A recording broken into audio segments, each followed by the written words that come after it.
A gente tá médico, já está formado, a gente vai para a vida, né? Então a gente quer trabalhar, quer fazer acontecer, plantão, faz tudo o que precisa fazer. O diagnóstico ele depende do aspecto semiológico, né? Do exame físico, da anamnese.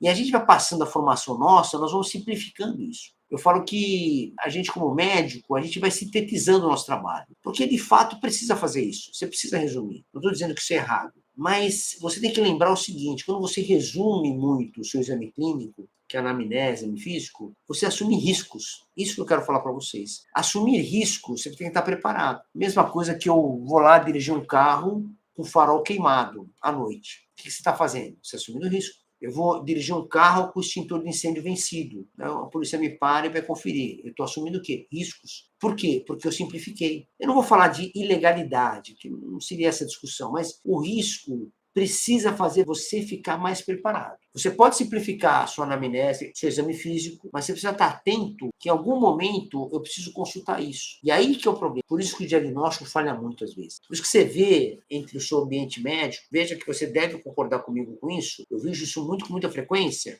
muitos diagnósticos não estão adequados, ou você vai ver o doente, aquela simplificação do caso que você vê, puxa, mas isso não está legal. Está faltando dado, está faltando história do doente direito, é uma dor que foi mal caracterizada, que você sabe direito, um quadro febril que não está legal. Você tem que ter essa capacidade de síntese, está tudo certo, mas você precisa estar preparado, que quando você tira da sua frente ou resume algum conteúdo, você tem que conhecer aquele conteúdo. Então, por exemplo, vou dar um exemplo bem prático disso.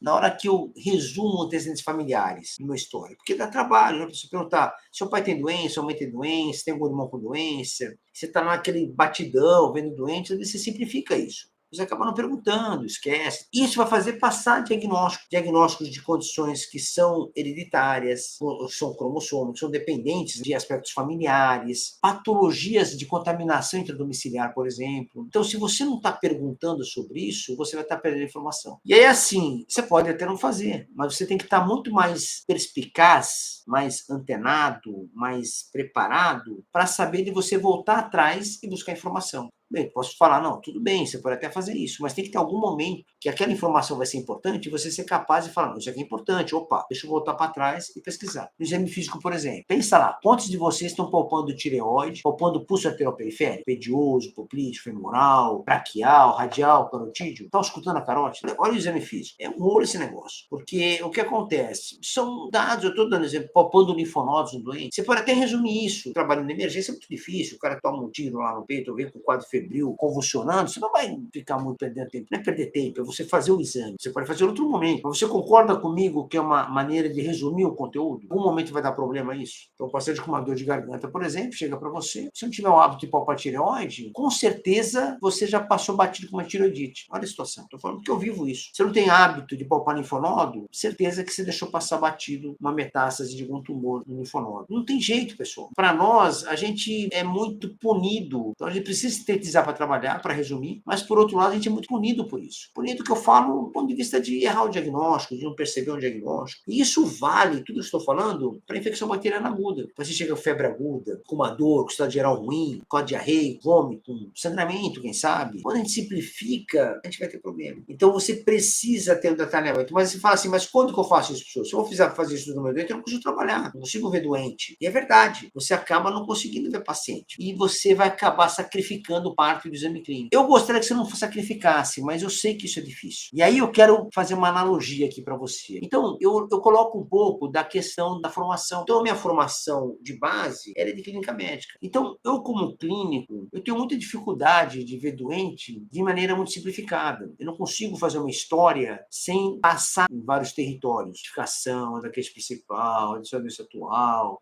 revisão de sistema, familiar, hábito, fumou, bebeu, fez cirurgia, não fez cirurgia, está tomando o quê? Fala para mim na sequência, quando foi que você operou a cesárea? Eu tenho que fazer isso, isso faz parte do meu hábito. E é claro que hoje eu estou numa maturidade de formação muito à frente, né? Eu já estou numa formação que eu já tenho décadas trabalhando com isso, né, pessoal? Estou nativa, estou trabalhando, então eu faço isso com o maior carinho, eu tenho uma sequência lógica, faço, examino, porque eu sei, eu já vivi tudo isso. Isso que eu estou falando para você, eu vivi já, de não palpar uma tireoide, passava a ter uma tireoidite, não palpar linfonodo e ter uma neoplasia metastática, não palpar a pulso arterial-periférico, tem uma obstrução arterial grave. Como que isso vai passar? Se eu contar toda a minha formação, desde estudante, interno, residente, médico recém-formado, médico, e quando você detecta é ótimo ainda, porque você pode corrigir. E quando você não vê? Você está atendendo, mandou embora, já está tudo bem, parar no outro lado da cidade, em outro serviço, está lá o problema, lá que você nem imagina acontecer. Fazer o exame clínico adequado é outro fator que vai te dar mais segurança, porque você vai controlar o caso. E isso é uma coisa importante, pessoal. Você vai ficar perdido no caso. Quantos de vocês estão me escutando aqui, que você está me escutando, quantas vezes está perdido no caso? Você vai passar a visita, o colega te passa o caso lá na enfermaria, no hospitalista, ou na UTI, ou no PA, na emergência, no box, tem um paciente de observação, o colega te passa o caso e você fica ali, você não sabe direito o que está acontecendo. Eu trabalho com UTI há muito tempo também, já trabalhei com protonista, visitador, gestor de UTI, chefe de UTI, o que você imaginar já fiz em UTI, criei UTI aqui em Cuiabá, nós criamos 3 UTI já aqui de alta qualidade. Então, assim, uma situação que pode levar à morte, você não sabe detalhe do caso às vezes. Olha que interessante. Você tem que refletir isso. Porque esse acidente vai infectar, vai fazer infecção bacteriana aguda, vai ter problema, e você não tem o detalhamento. Então, como que você vai ter segurança? Você vai prescrever um esquema antimicrobiano, como que você vai fazer para corrigir a segurança? Sem indicação adequada, gerando risco. E aí você faz o quê? Você gera risco do seu doente, que você está tratando inadequadamente, e gera risco para o ambiente hospitalar que o doente está. Porque na hora que eu começo a dar antibiótico de amplo espectro, por uma situação que eu não tenho segurança diagnóstica correta, e trato um espectro amplo, com carbapenêmico, por exemplo, com derivado do glipeptídeo, eu vou tratar de maneira insegura, porque eu não tenho o diagnóstico correto. Eu não tenho o caso na mão. O que está acontecendo com ele, nem naquele período que ele está na estadia na UTI, por exemplo, ou na enfermaria, ou no home care. Todos esses cenários são importantes. Então, o que eu quero dizer para você, pessoal, que a segurança nos antibióticos, ela passa por isso.